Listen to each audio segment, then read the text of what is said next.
Good evening, good afternoon, or morning, wherever you are on this beautiful planet. This is Rebecca Jernigan. I am coming to you live from the heart of America to around the globe via the World Wide Web, and we are going to journey into the realms of the known to the unknown, and you are listening and watching Journeys with Rebecca from Project Camelot TV Network. Welcome and good evening.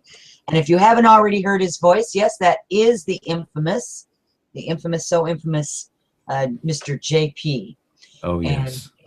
And I forgot I didn't have my camera on. So, hey everyone, welcome, good night, good day, and good afternoon or morning or wherever you're at. I did want to say to everyone that my guest, Marie D. Jones of Mind Wars, the history of mind control, surveillance, and social engineering by the government, media, and secret societies, which was the whole topic for tonight's conversation. I'm going to blame this on Mercury retrograde. I really am. I'm going to do it. I really am going to do this. Why not? We can. As people who follow this astrological, I've been working in IT for 35 years. Mercury retrograde hits things every time. No kidding. Well, this has been a particularly tough Mercury retrograde. There's just been a lot of communication issues and problems, and we're going to talk about that in another show, specifically designed for this internet stuff and all of the satellites and things like that that's going on. But that being said, there was some confusion with her getting on the show tonight, and I went back through and I've looked through all the emails. But what we will do is get her rescheduled as soon as we get through this portion, whatever happened here. The next thing is that my guest that was scheduled last week, Bob Davis, and he was talking about the UFO phenomenon. Should I believe? I did talk with him earlier today, actually, and I'm doing a special airing of his show. That's the reschedule tomorrow evening from 7 to 9 p.m. He's got all of his equipment fixed, and we're going to go into the UFO phenomenon. So that's not going to be a normal time slot for me, at least not at this time, but it is going to be a special show with Bob Davis. He is the reschedule from last week's show, Wednesday, that we couldn't get to go.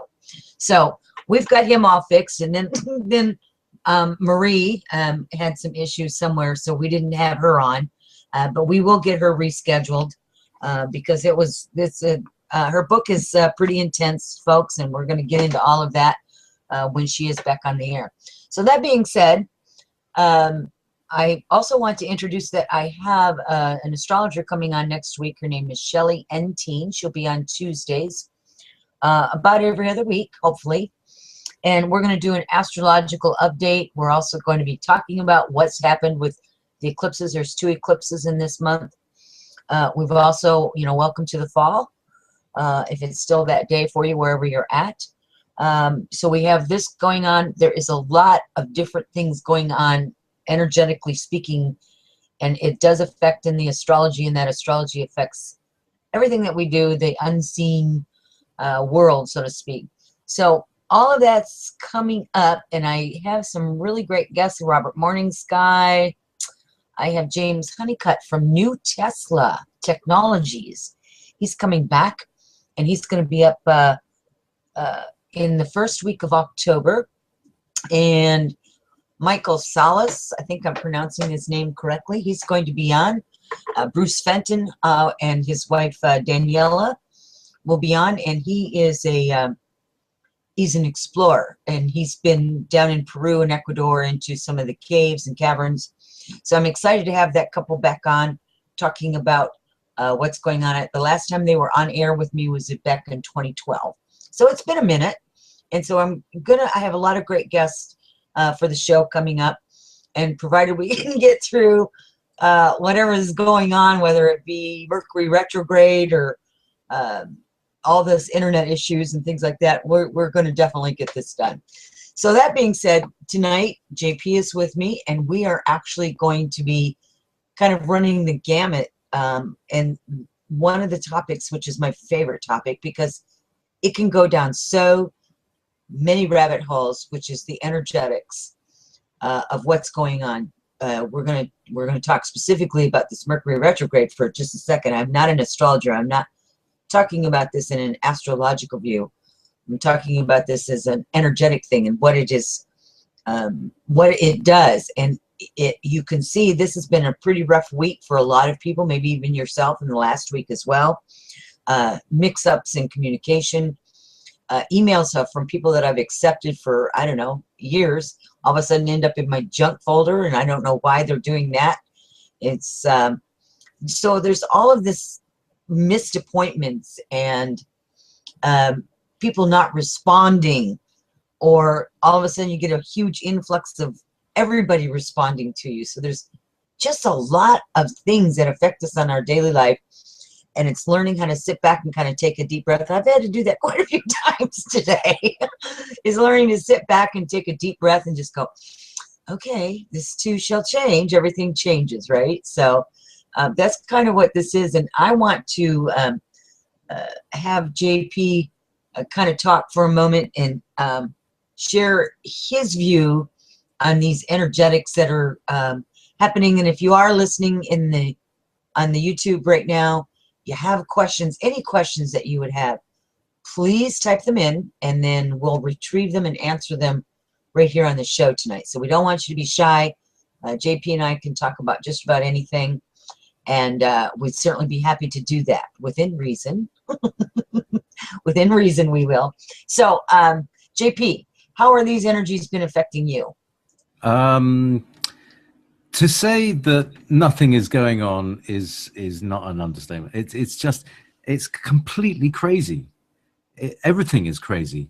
People are losing their rag everywhere. Have you noticed? People are just like, yeah. I mean, it's one of these. This is the word of the year. I think is aneurysm. You know, which is like too much pressure in the cranium for whatever's being able to hold it, you know. And what seems to be happening is people are irascible. They're more and more grumpy. I mean, when I say people, I feel myself, and then I ask everybody else, well, how have you been feeling? Okay. So there's been a lot of that going on. You know, relationships are exploding, people are exploding. And, you know, the way it feels like, we were discussing this the other night, and the kind of picture that I was getting is like multicolored, very, very fine candy floss that kind of floats onto the earth, that has a different emotional content and an incredibly extreme emotional content, that you think once it's passed, it's like, what the heck just happened? I don't normally do that. That's not me. And it's this very unpredictable thing that, you know, marks times like this in Earth's history as like periods of madness. And, you know, I've just been talking with Cliff High from halfpasthuman.com, and he was, you know, been talking about the energetics as well, of the planetary changes as the planet expands, you know. And of course, if the planet expands, you know, everything is going to move around underneath it. It's like you know, these fly agaric mushrooms, the mushrooms that have the little cowl, and then as they grow, the cowl tears into little shreds, and that's what make the little white spots on the red mushroom. But actually, they were part of an original thing. And maybe one day the Earth will be like that, and, you know, and America will be, you know, 8,000 miles away from Britain, and Britain will be like 2,000 miles away from Europe. You know, everything's just like enormous, long floating islands on a very large planet. So that's something to look forward to. I don't know if I want to say we can look forward to it, but okay. Well, let's talk about, you know, Cliff High. I want to talk about him for a minute because he's a very interesting fellow. I've interviewed him quite a few times in the past, and he has a very different way of viewing information. And I find that when he speaks about energy, he speaks about it from a level that is extraordinary. It really is. So as and the reason why I brought him up for the moment is because he's talked in the past about some of the energetics and how the earth is expanding, and it contracts, and everything expands and contracts depending on temperature and pressure, and whether it's internal or external pressure. So it's, you know, really part of the energetics. And it all has to do with what you were talking about with those ribbons. You called them ribbons. I think that's really an interesting term. They seem to float down on you. And it's very indicative of the activity, shall we say, that's going on out in our solar system. And you may be able to sense it more than other people, but maybe what other people are sensing is, well, you know, all of a sudden I just got this way, or I felt this way, and that's not a behavior that I'm used to, you know, expressing or feeling or sensing or certainly sharing with anybody. And these are things, as times for people to be kind to themselves, and not because they can really admonish themselves pretty harshly and you know, think that they're becoming some kind of a bad person or something. And it has nothing to do with that. It's about not owning it and understanding that everything's temporary, and how to kind of, I guess you would say you'd kind of balance yourself out with that incoming onslaught of energetics. And it does affect us. It affects us tremendously. And so when you can learn how to sense and feel that, like you did, right? You sensed it, you felt it, and you recognize that it's really not part of your normal behavior pattern. Then you can look outside of yourself. You can I always check, you know, it's always an internal check. Is that coming from me? No. Okay. That means I've got something that I need to, it doesn't work for me. And so you can kind of slough it off and not let it enter and filter through into you, so that you can just back it off and just let it go. So you're kind of in charge and control of that. Does that make sense?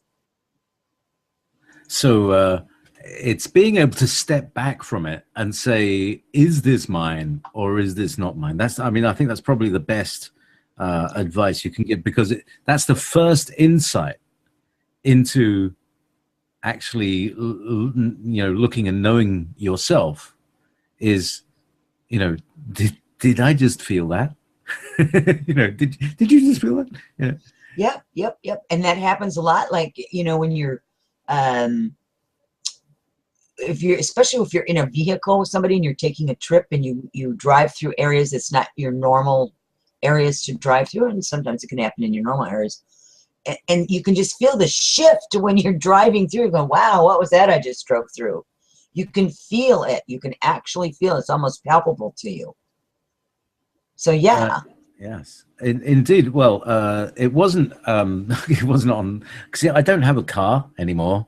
It's a long story, but I walk sometimes, and I walk to the bus, which is a long way.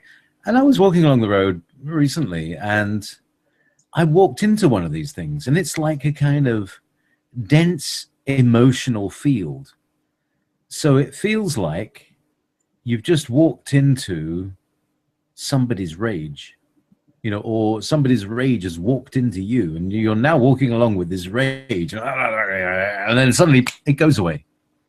It's like, what just happened there?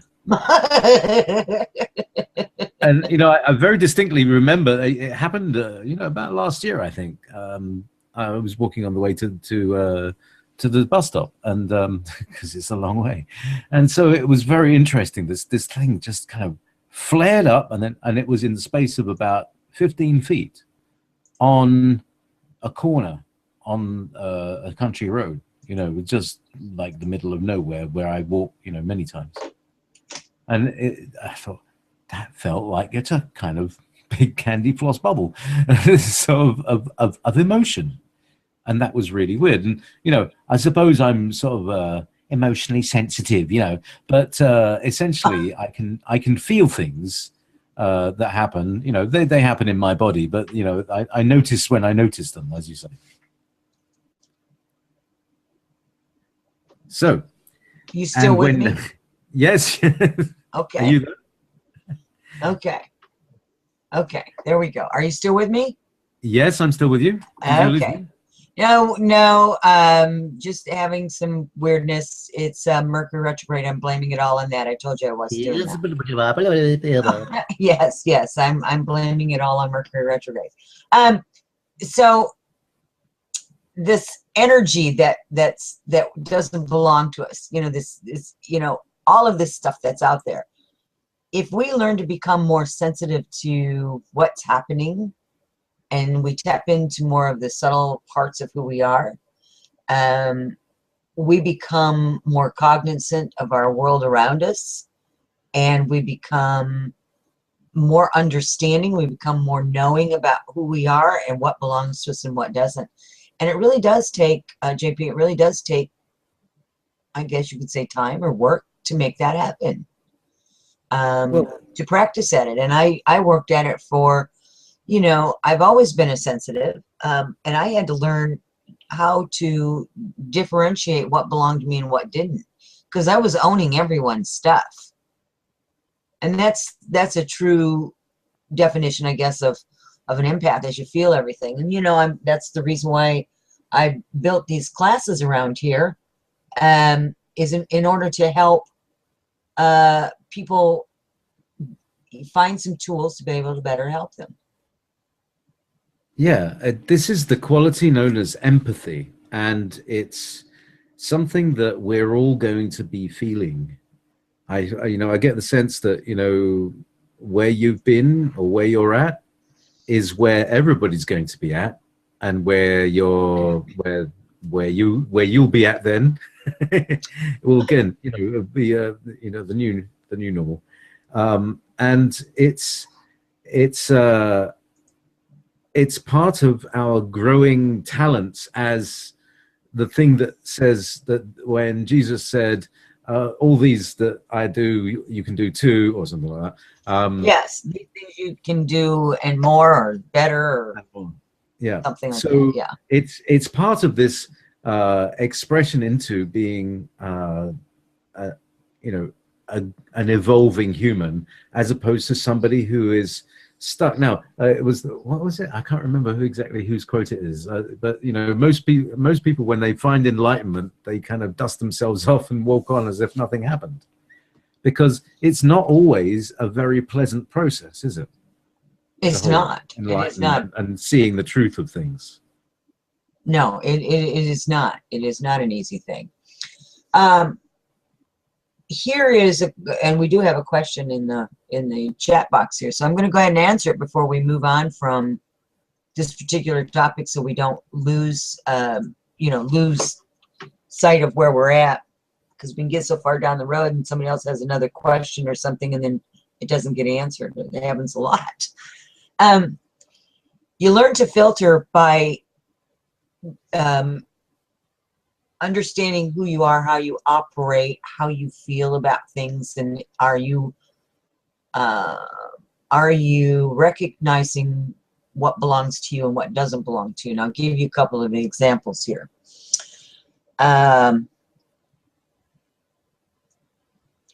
When I was younger, we always had big family dinners on the holidays, Thanksgiving, Christmas, Easter, that kind of thing. We always had the same foods were always served. You know, you had this for that holiday, had turkey for this holiday, etc., and so forth. Yes, and that will make sense here. Just bear with me. So one day, I was getting ready to fix a Thanksgiving dinner, and I was asking my then very small children, what kind of pie do you want to have with the turkey dinner? And they both looked at me and said to me, and they said, well, we don't really like turkey. Do we have to have turkey? And it just hit me, and I thought, well, you know, just because it's a particular day doesn't mean I have to serve this particular food, because that's a tradition through my family, but not necessarily something that you have to do. So it got me to thinking, what else am I doing in my life that's part of how I grew up? Somebody else's belief systems, somebody else's traditions, somebody else's likes and wants and needs. How much of that belongs to me? How much do I really resonate with it, and how much I don't? I didn't use those terms resonate in those days, but how much did I click with it, you know? And that's what got me started on thinking about this and learning to clear away the stuff that was kind of handed to me and that we accept as our own when it really isn't our own. It was either the way we was raised, or you know, the influence of other people, whether it be your parents or your siblings or school or whatever was the most oh, what's the word I want to use here? Conducive? Well, that's, you can use that word. That wasn't exactly it, but it was influential. That was the word I wanted. The most influential in your life. So how you learn how to get rid of what doesn't belong to you is you have to stop and look at your own values and your own belief systems compared to what your family's belief systems was or how you were raised.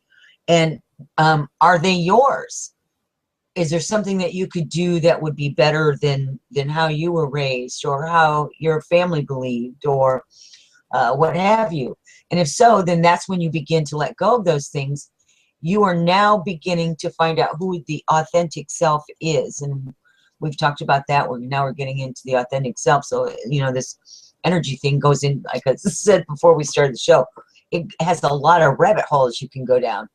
So learning how to get to the authentic self of really what triggers you, whether good or bad triggers, whether you're reacting to something as a knee-jerk reaction, if you're volatile because somebody said something that you heard that ticked you off, you know, 50 years ago or 20 years ago or whatever it is, you have to really figure out where's your triggers at, where is your ceiling at, and you can only do that by self-observation, by what's the other word I want to use here, JP? Not observation. Objectivity. Well, no, you want to look at yourself. You want to go inside of yourself and look at yourself and really kind of pull yourself apart. Now, and again, not about finding fault with yourself, but recognizing that, oh, well, when people do this, that does this to me. And when people say this and that does this to me. And I don't know that I really like responding that way. So I have to change my response because it's a program. We have a little program running that says, oh, when this happens, you act this way. When somebody says this, you say this. So it's kind of like when you're growing up and you have all these traditions, right? And you go, oh, wow, I don't even like turkey. Why am I making turkey, right? So we're not being our authentic self. So in order to learn how to filter, you have to figure out who you are, what makes you tick, what makes you ticked off, and you have to really get down into it. And the best way to do that is just to become silent within yourself. So now this takes another turn, and the other turn is that meditation is an extremely powerful tool. There has been a lot of scientific study done on meditation. And Time Magazine has put it on its cover, I don't know how many times, 7, 8 times. But science can prove that if you learn how to meditate, that it can take your body, literally your physical body, into a state of balance and brings it back into a state of normalcy. And it's usually just through the breath. It's learning how to breathe and learning how to let go so that you shut that chatter off that goes on in everyone's head. Everyone's head has all this chatter. And learning how to silence that chatter so that you can find out who you are is the best thing that you can do. That's part of the filter process. It sounds pretty hard to do, but it actually is not hard, but it does take time, and it does take honesty with yourself. Again, not about judging yourself or finding fault with yourself, but learning about yourself and who are you. And if you discover things that you don't like about yourself, then this is the ability to change that.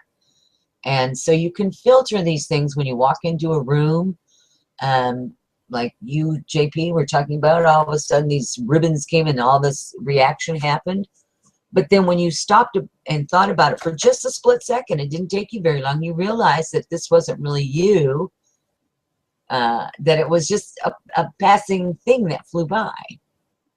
That's just after I looked at my blood-stained hands and saw them. No.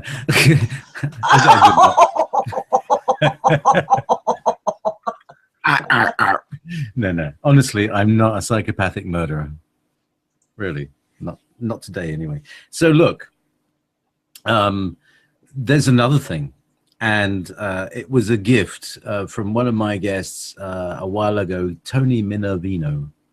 I don't know if you've come across him. Lovely man, chiropractic. Anyway, he gave us this, which is brilliant, and I've been using it ever since, and it so works for me. It really does. You will thank me.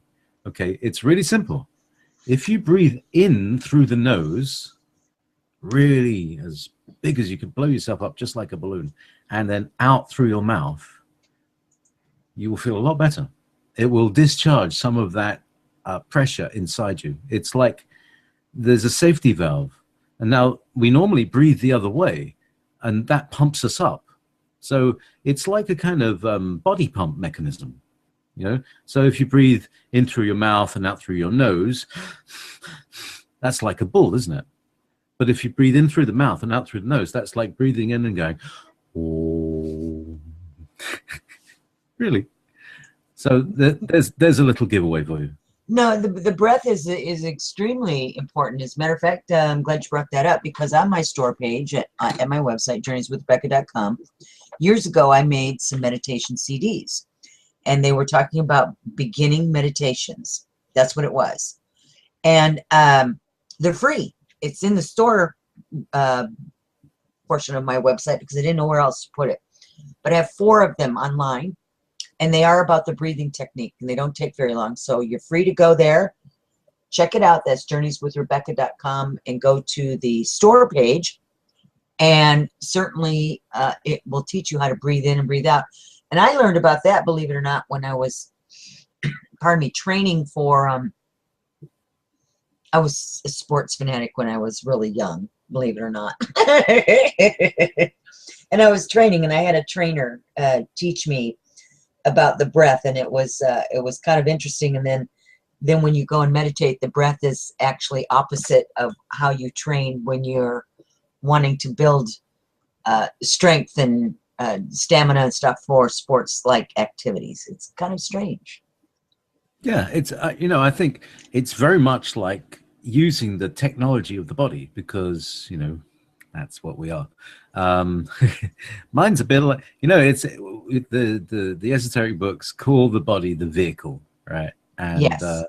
It's so funny when you actually think about, I mean, for instance, I bought a car once, and it had been used by this guy who was 18 stone, massive, huge, 6 feet something, big guy.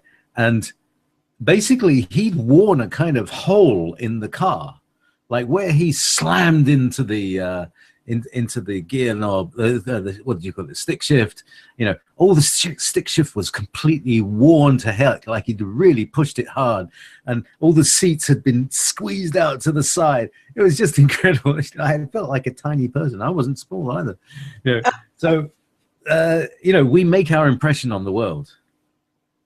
And, literally and figuratively. Yeah. And so, yeah, that was another interesting little factoid that Cliff was, you know, he was a superb download just then. One of the things he was saying is that an athlete, a very fit athlete's heartbeat can be detected 60 feet away. 60 feet?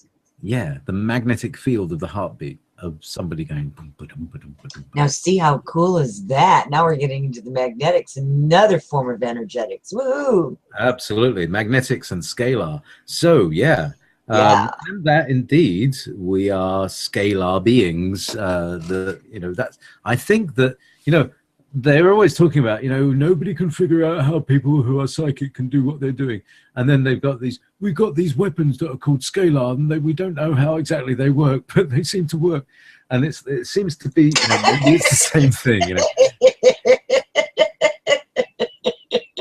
That's my British engineer voice. Not very reptilians. Anyway. Well, I liked it. That was good. It Yeah. was a good impression. But anyway, meanwhile, I just wanted to go back to the turkey thing, right? Oh no, that spawned something. Okay. Because it was Christmas time, and I went to my girlfriend's house. Much as I don't like these whole ceremonies, and I was kind of looking at this, like thinking, now, what part of the satanic ceremony I'm taking part in? Look at this. We're taking pleasure in very slowly slicing up to pieces a member of the avian community.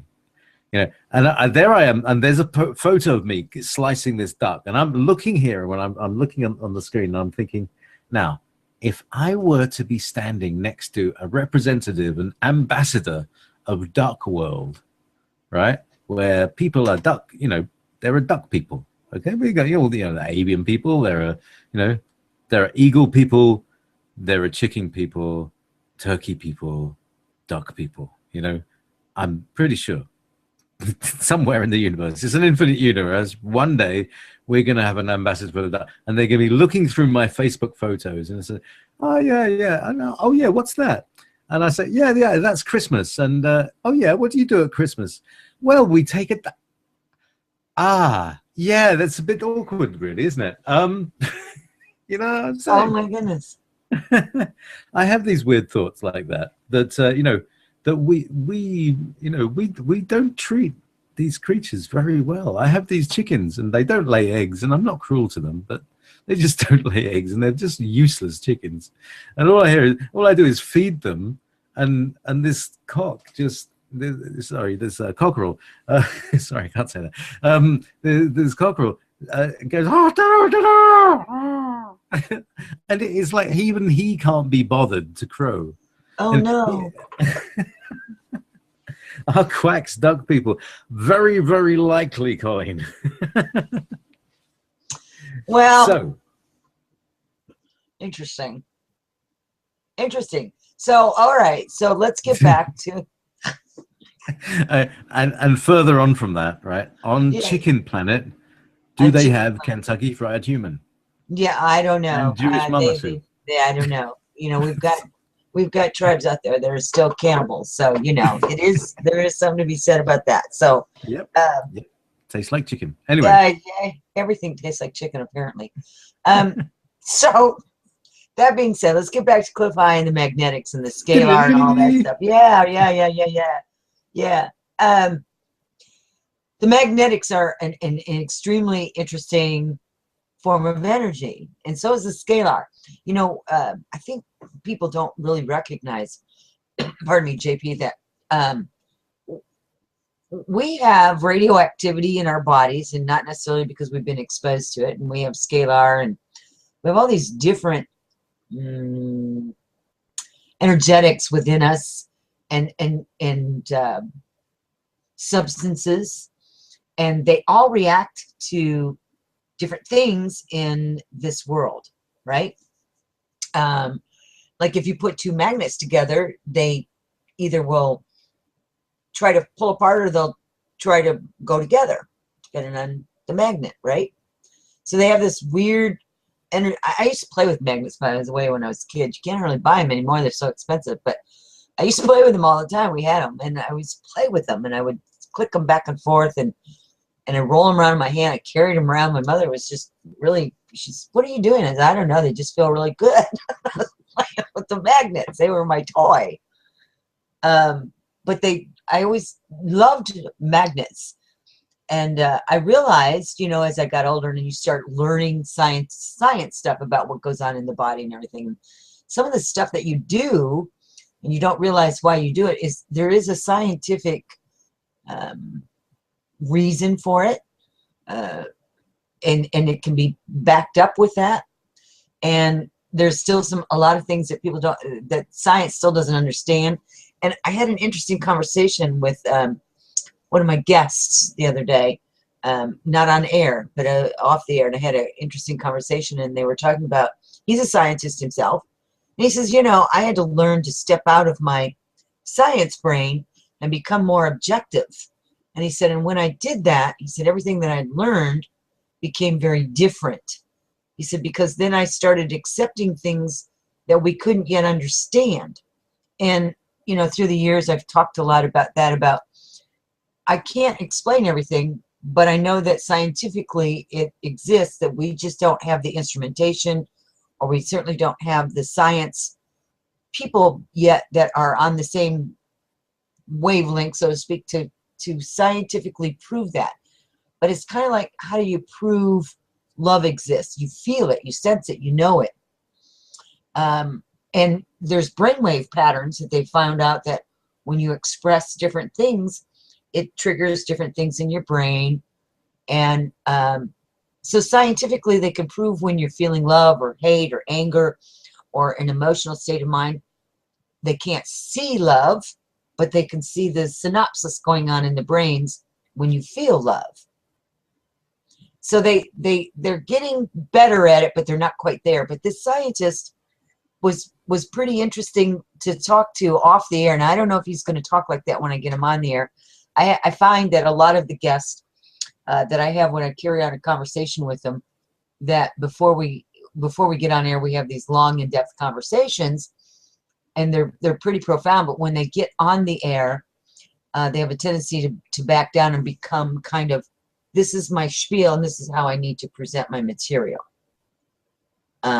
You know, they have a difficult time just allowing for the information to flow from them. So I don't know if he's going to talk about that or not, but it was a really great conversation with learning how to become more aware of the unseen world, so to speak. That's what I call it. You know, I kind of live in both worlds. I have my feet planted in both, and I've learned how to marry the unseen world to this reality.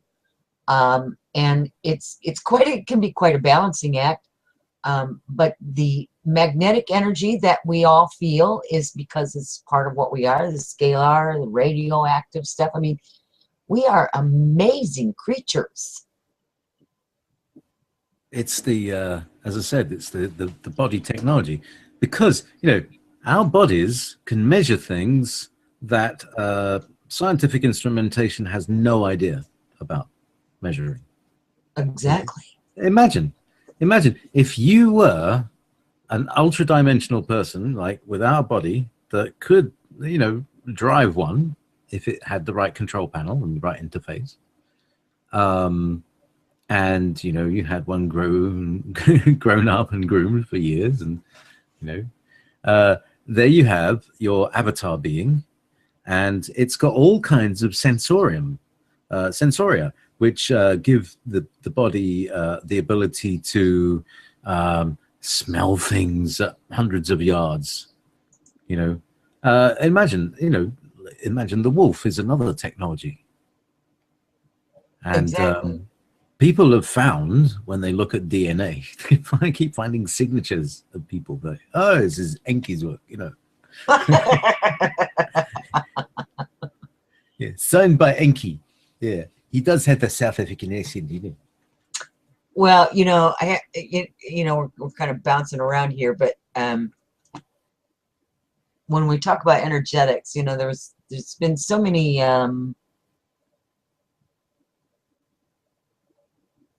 creatures, species, entities, whatever you want to call them, that have been upon this planet Earth, and every time we are in a space, we actually leave a residual part of who we are, and that's the energetics. That's what you see all these ghost hunting shows are about, and et cetera and so forth. Some of them are picking up on residual energy, which is the leftover remnants of somebody who existed. Inky, you reminded me of that, because I was just reading some, I've had, I don't know, probably 20 books that's come in from authors. I've been scanning them all, and some of the things that they've been talking about, and I'm like, oh man, I connected out with that book and that book. I really wish that I could write more. I wish I could write it all. Write a book. I mean, I have like 4 of them sitting there that I started, and I just don't know how to finish them, because I'm just not geared that way. But anyway, here's all these, they used to call them gods and demigods. I mean, we even go back to look at Egypt, and we look at the pharaohs and all of that, they've made a huge impact on this planet. And their presence is still here, whether we see them or not, because a part of their residual energy resides there. That's why when you, that's part of how you pick up psychic impressions is by the energetic signatures. I talk about that forever. I'll probably continue to talk about that, the energetic signatures, because everybody has one, and it's always unique. It's like a unique it's like a unique phone number or a unique address. No two people probably have this. Yeah, no two people have the same address, physical, and that's what your birth chart's about as well. You could have the same people born at the same day at the same time. They're still going to come in with a very different energy signature, because it's based on the DNA. It's based on who you have been, what you have carried in with this DNA and this new, new little being that you've, decided to come into this world as. So we're all very unique, and that's how you can sense things too, is by following the signature back to it's what I call the source of origin, or the point of origin. And that again is part of the class that I'm teaching on empath, which is really all about energetics. Exactly what we're talking about. We're just cubby holing it in a different way in order for people to be able to individually function better through their normal day. And even though some people would think that being psychic and clairvoyant and a medium and all of those things is not logical to be logical, it actually is part of who we are. So it makes more logic than it is just to be intellectual only. My opinion. Absolutely. Well, I totally agree that you need to have a well-developed intellect in order to channel the soul. Otherwise, you're just going to have it mouthing platitudes. Otherwise, it may be, they may be, coming up with very simple things, but it's not able to be expanded on in that way. It's like the mind is the tool for the soul, not because it's intellectually based, but it's the intellect is being driven by the heart. It's like the heart driving the head. Right. That's the way I try to operate anyway, particularly when I'm doing this, because it's about the feelings that express up as they come up from my feeling body, and they express as how do I mean to express? To outpicture. They're like a kind of zip file that opens up into like an area of knowing, how to wire a particular circuit or something like that. But it's like this is like a download, but it's coming through the heart as a feeling that then unpacks itself into an intellectual thought form, or a thought form that exists within the area of the intellect. Or did I just lose everybody? Or did I? No. It's fantastic. I was just going to expand on that a little bit by saying, when you take an emotion, like you were saying, from the heart, and you have to put it up in your head sometimes in order to figure out. It kind of becomes the processor. Your brain is just the processor for who you are. It's like the CPU. But I think we're all very emotionally driven beings, whether we recognize it or not. Some people stay in their head more than they stay in their emotional body. They've kind of disconnected or kind of sort of closed off or squeezed shut those energy channels, so to speak. But we are pretty much all emotional beings, and which is one of the reasons why when you experience that ribbon thing where, all of a sudden is because your emotional body is aware of it because it sent it to the brain once before or many times before and says, hey, guess what? There's something here that just kind of whacked off here and made you all crazy for a second. And it's an identifier. you know, you have to be able to identify feeling something, but not being, because that's the way the human brain works right now, is that you have to take this emotional thing and go, okay, what is that? Where does that belong? What do I do with it? We got all these little cubby holes in our brain, right? I call it So the it needs some filing sort of system. tagging. It needs some sort of tagging system, and I think that would be, well, that's what the tarot is. And you know, I helped you edit a few of your tarot CDs as well. That is like it's like a gauge.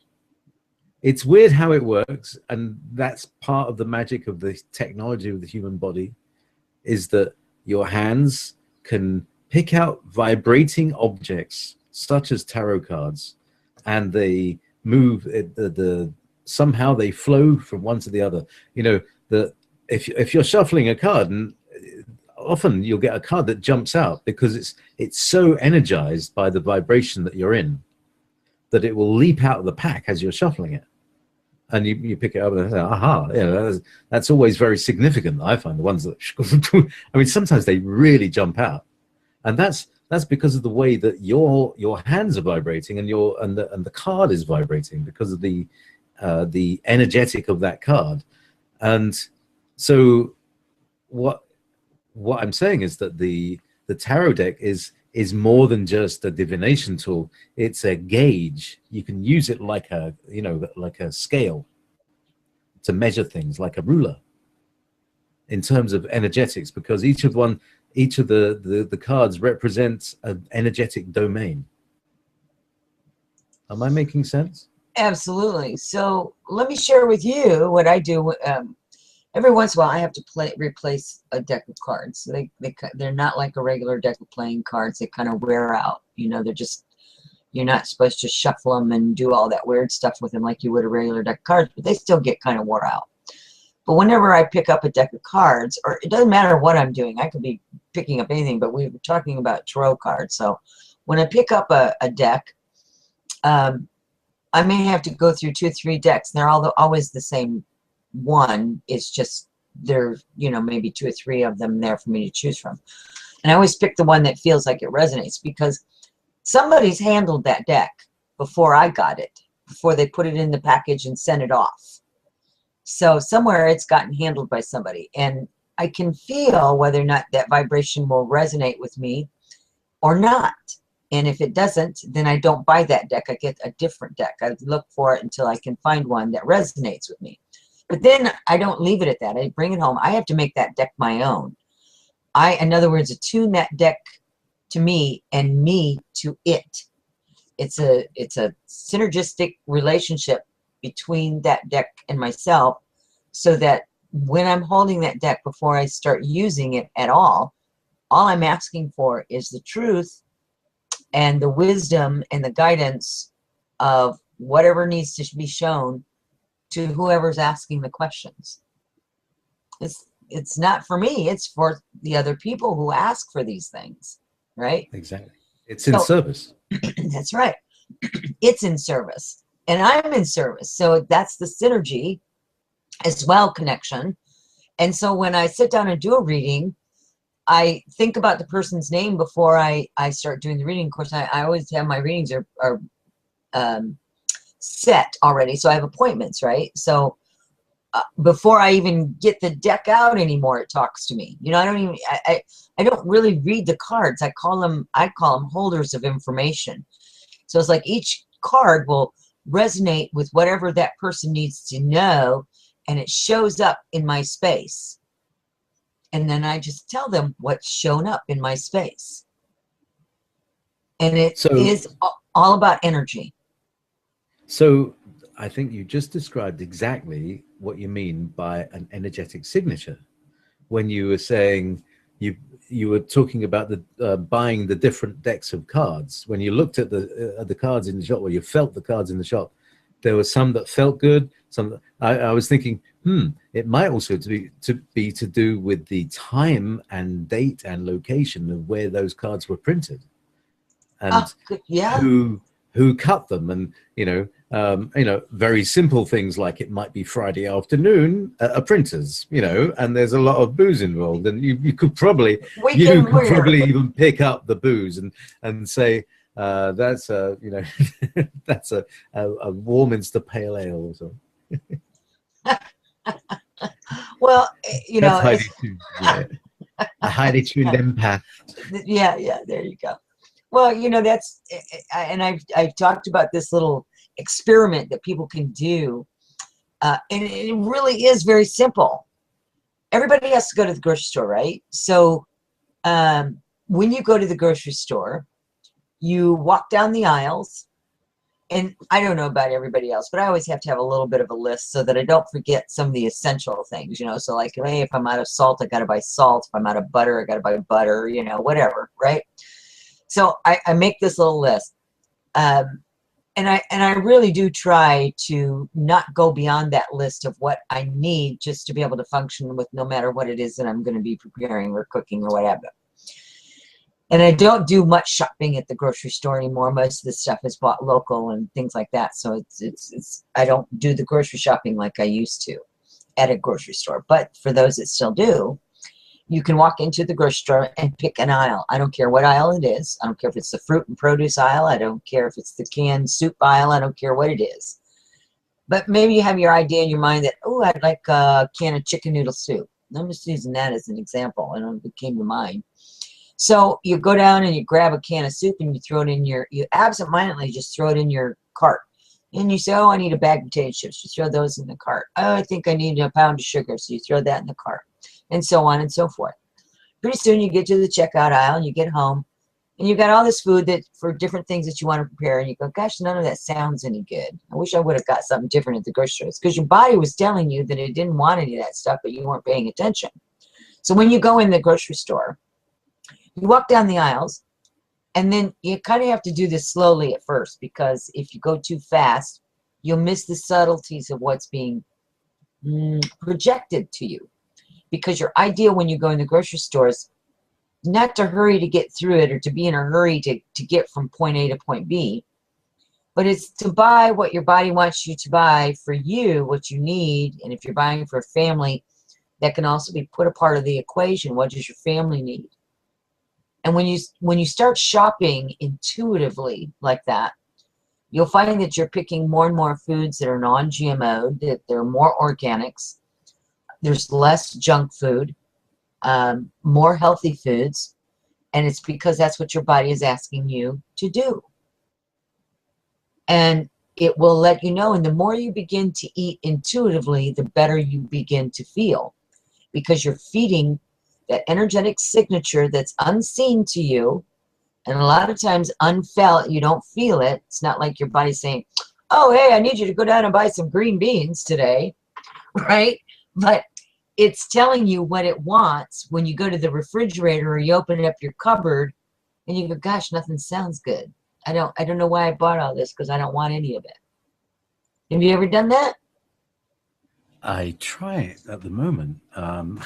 Actually, my body is really telling me what it wants to eat and what it doesn't want to eat. Having gotten rid of my yeast, the candida overgrowth, which apparently made me fat. I'm not fat anymore, and I'm not skinny, but there are things that can be seen again. That's an improvement. So it's wonderful, but it's been quite a path. It's been quite hard work to because it's like having a screaming child in your body saying, "I want more sugar. I want more. Give me some of that bread. Go and have some bread." Sugar is extremely addictive. Yeah. So now I'm unhooking myself. So I've been unhooking myself from sugar, which is, it seems to be one of the worst. So here's the thing that I got into the mind of the candida, because like I was thinking everybody's got this thing, and I got into it, and it was like, it's really gross, isn't it? Yeah. But it kind of lives inside your body like another body inside you. There's so much that is growing between your organs, inside and also in your brain. well, I will talk in the first person. In my brain, fine hairs that then short circuit your thoughts that say, go and get some more bread. Wouldn't you want some more beer? Don't you want beer? Oh, I like a beer. Don't you fancy a beer? I'd love a beer. You know, I don't like beer. You know, so like, you know, everything that this thing calls for now gives me a complete migraine, if not the day after, or 2 days after, even for the worst. Yeah. So it's been a weird sort of journey because it's sudden, you know, and now I'm very clear in my brain, really clear in my brain. So much more clear that I can handle things like electronics and computer coding and things again. And it's like this thing has taken over me. So back to my guest of yesterday, he was talking about neurogenesis, right? Yeah. Oh yeah, tell me about it. I need some of that. Mm-hmm. Give me some of that neurogenesis talk. Yeah, the neurogenesis. I don't know if you heard that interview, but I thought he was really fantastic when he was talking about food. But food itself has an energy to it, and it's no different than when I was telling you about picking up a tarot deck, and some of it feels good. I can go into a grocery store and walk by, especially the produce counter. The produce counters are the biggest thing because they are handled more than our canned goods and frozen foods are. But the energy of whoever has packed it or where it was grown or whatever is extremely noticeable in produce. I think it's because it's picked and it has to be packed specifically in these things, and it's not necessarily done on a conveyor line. And so I can pick up people's sadness or their stress or their lack of happiness, whatever, with the fresh produce. Now, there's other, like especially in the canned food stuff, that's interesting because there's some of it that literally has such a low register of energy, measurable energy to it, that you think to yourself, my goodness, this just wouldn't help me at all. There's just no exchange of energy here whatsoever. Because that's really all you're doing whenever you eat something. It's an exchange of energy. It is allowing you to partake of it because your body requires it, and you are to enjoy it and honor it for what it's helping you with. That's a synergistic relationship between food. And I think if people understood that eating is, and I talked about this with my guest yesterday, that eating is not just something we do to keep ourselves alive. It is an exchange. We exchange information with that food. And that saying you are what you eat, in some sense, that's true. Because if you are eating foods that are filled with junk, and I mean, just, you know, some of the labels will scare you to death, man. I mean, it's like, whoa, what is that stuff? I have to bring, you have to bring it even home a high school go, education. oh my God. Yeah, Can't pronounce the words. Yes, chemistry and chemistry class. There it is. I wasn't real great at chemistry either, so there you go. So you have to come home and you look it up and you go, oh my God, this is stuff they use to make tires out of, or oh my God, this is stuff that foam yoga mats. Yeah, there you go. The baby milk or something. All sorts of crap is in baby milk. I saw this guy mix all the stuff that's in baby milk like one bit at a time, and it was just horrible. Yeah, you can be booby anytime. Yeah, for sure, for sure.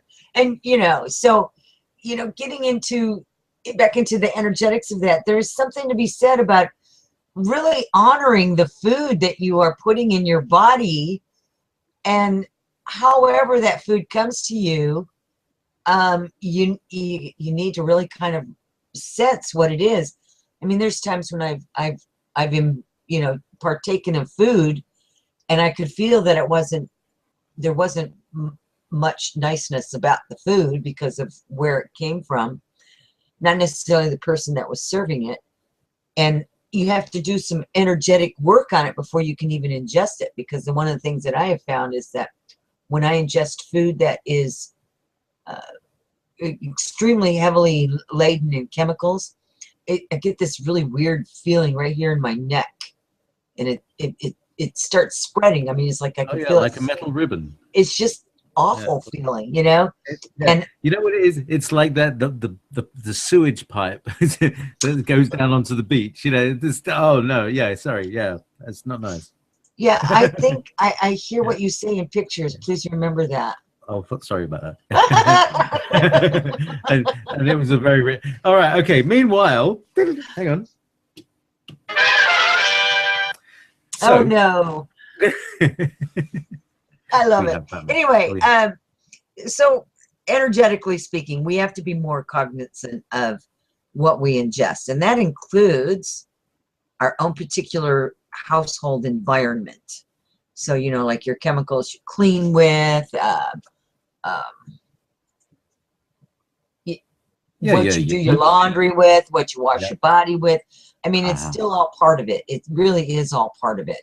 Well, it goes into your skin. You know, you hold it against your skin all day. So if you, you know, if you had a piece of chloroform and you put it on a cloth and you held it against your nose, you'd get poisoned by it. If you held it against your skin, it goes into your skin. You know, there are some chemicals that go right into your skin, like nail varnish remover or what's that? Isopropyl alcohol. It just goes right into your skin, and can really mess up your body chemistry.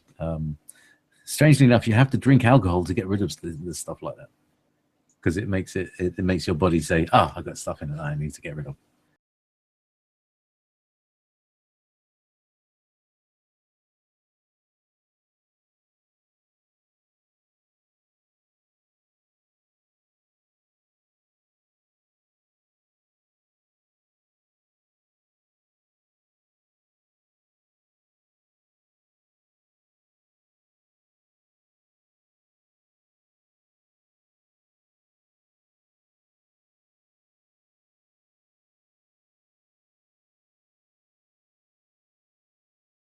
We don't want you to be shy. JP and I can talk about just about anything, and we'd certainly be happy to do that within reason. Within reason, we will. So, JP, how are these energies been affecting you? To say that nothing is going on is not an understatement. It's completely crazy. Everything is crazy. People are losing their rag everywhere. Have you noticed? People are just like, yeah. I mean, it's one of these. This is the word of the year. I think is aneurysm. You know, which is like too much pressure in the cranium for whatever's being able to hold it. You know, and what seems to be happening is people are irascible. They're more and more grumpy. I mean, when I say people, I feel myself, and then I ask everybody else, well, how have you been feeling? Okay. So there's been a lot of that going on. You know, relationships are exploding. People are exploding. And, you know, the way it feels like, we were discussing this the other night, and the kind of picture that I was getting is like multicolored, very, very fine candy floss that kind of floats onto the earth, that has a different emotional content and an incredibly extreme emotional content that you think once it's passed, it's like, what the heck just happened? I don't normally do that. That's not me.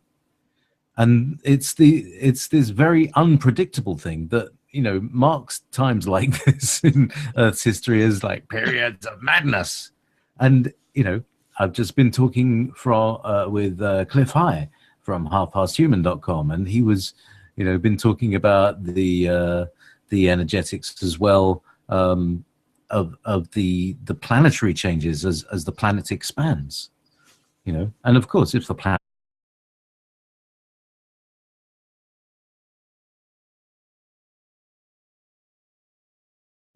Good evening, good afternoon, or morning, wherever you are on this beautiful planet.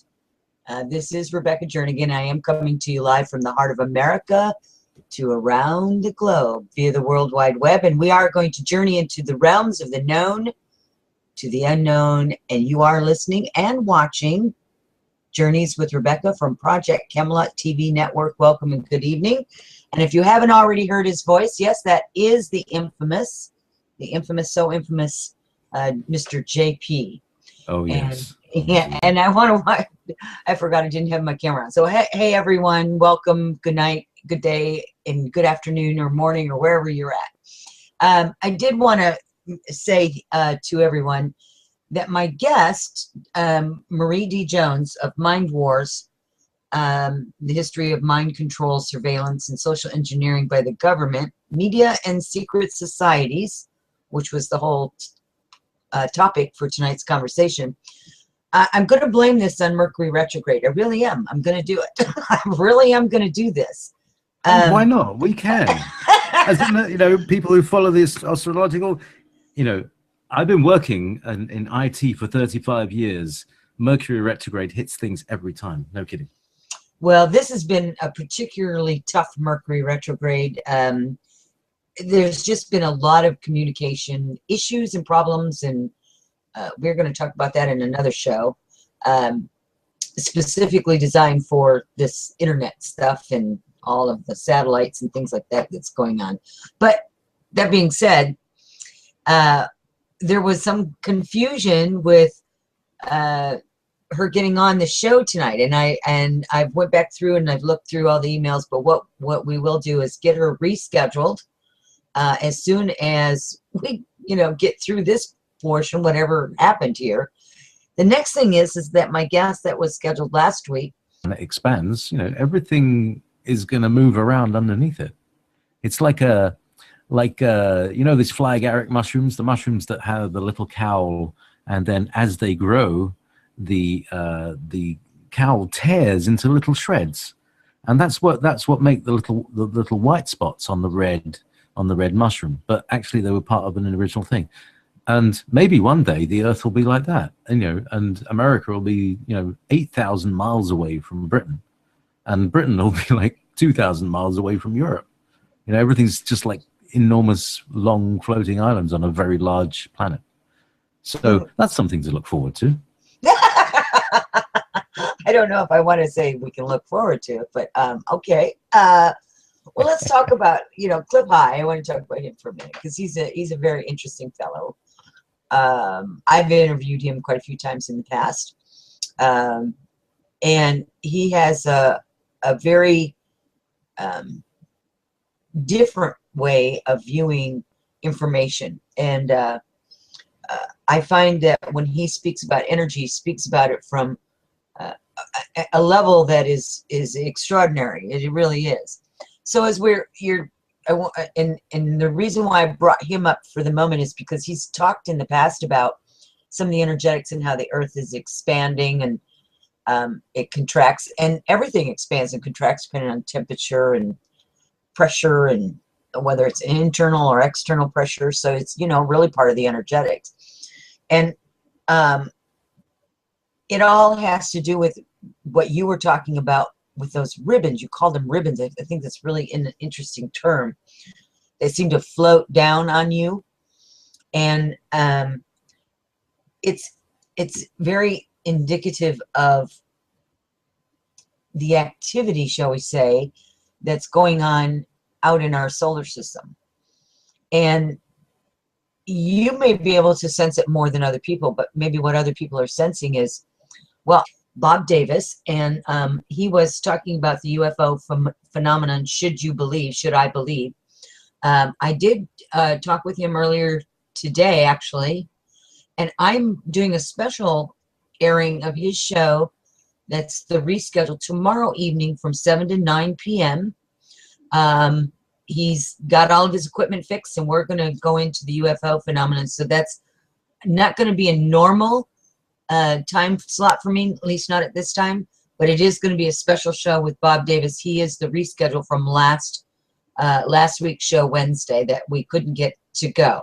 So we've got him all fixed, and then Marie had some issues somewhere, so we didn't have her on, but we will get her rescheduled because her book is pretty intense, folks, and we're going to get into all of that. when she is back on the air. So that being said, I also want to introduce that I have an astrologer coming on next week. Her name is Shelly Enteen. She'll be on Tuesdays, about every other week, hopefully. And we're going to do an astrological update. We're also going to be talking about what's happened with the eclipses. There's 2 eclipses in this month. We've also, welcome to the fall, if it's still that day for you, wherever you're at. So we have this going on. There is a lot of different things going on, energetically speaking, and it does affect in the astrology, and that astrology affects everything that we do, the unseen world, so to speak. So all of that's coming up, and I have some really great guests. Robert Morningsky. I have James Honeycutt from New Tesla Technologies. He's coming back, and he's going to be up in the first week of October. And Michael Salas, I think I'm pronouncing his name correctly, he's going to be on. Bruce Fenton and his wife Daniela will be on, and he is he's an explorer, and he's been down in Peru and Ecuador into some of the caves and caverns. So I'm excited to have that couple back on, talking about what's going on. The last time they were on air with me was back in 2012. So it's been a minute, and so I have a lot of great guests for the show coming up, and provided we can get through whatever is going on, whether it be Mercury retrograde or all this internet issues and things like that, we're going to definitely get this done. So that being said, tonight JayPee is with me, and we are actually going to be kind of running the gamut. And one of the topics, which is my favorite topic, because it can go down so many rabbit holes, which is the energetics of what's going on. We're gonna talk specifically about this Mercury retrograde for just a second. I'm not an astrologer. I'm not talking about this in an astrological view.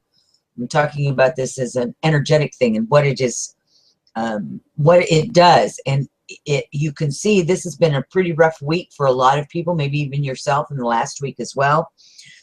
Mix-ups in communication, emails from people that I've accepted for, I don't know, years, all of a sudden end up in my junk folder, and I don't know why they're doing that.